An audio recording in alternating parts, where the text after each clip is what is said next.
vores hus, der kan stemningen skifte i løbet af et sekund. 9 ud af 10 gange, når jeg er på arbejde, så er der jo folk omkring mig, der græder.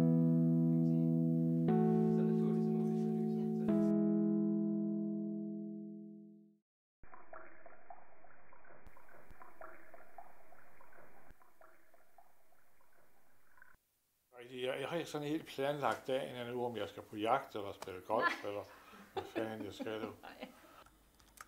Jeg har en ældre mand, som er der i sit sygdomsforløb, hvor han begynder at se i øjnene, at han ikke har det samme funktionsniveau, som han plejer at have. Han er flyttet ind til os sammen med sin hustru. De bor faktisk på en stue ude ved os. Vi samles hver formiddag, synger en sang.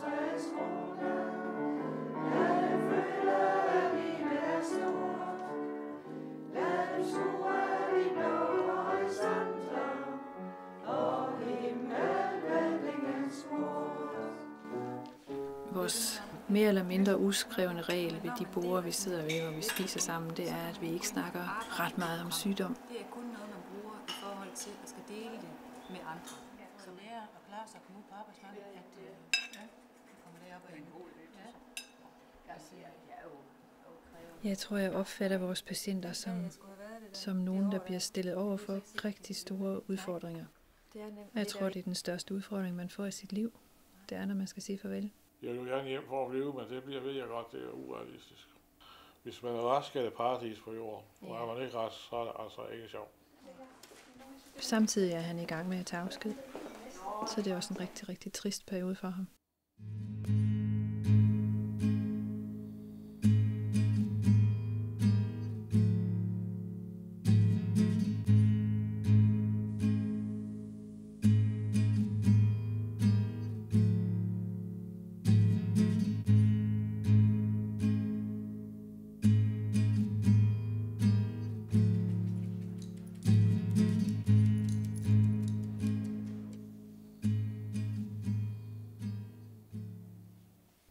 Jeg tænkte på, at vi kunne snakke om måske, hvad du skal bruge din dag på i dag.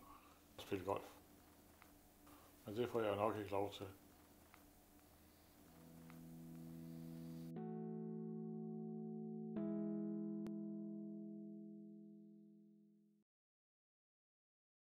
Jeg tror ikke altid, at netværket er gearet til at tage sig af de problemer, som er, når man skal afslutte sit liv. Rigtig mange af os tænker mere eller mindre bevidst, at vi ikke skal dø. Og for nogen, der går det så hurtigt, at de ikke når helt at få taget stilling til det. Det var rigtig dejligt, at jeg kunne tage den professionelle holdning til det. Det kunne jeg jo ikke helt vide inden, om jeg kunne finde ud af. Om det var mig, der kom til at savne de mennesker, der døde. Om det var mig, der sørgede. Og det ved jeg nu, at det ikke er. Hej Olivia, det er mor. Hvordan går det? Du skal til gymnastik, skal du ikke? Ja. Hvornår er det, du skal være klar? Skal du nå at spise inden, Olivia? Så tager du bare et eller andet nu her, ikke? Vi ses. Hej.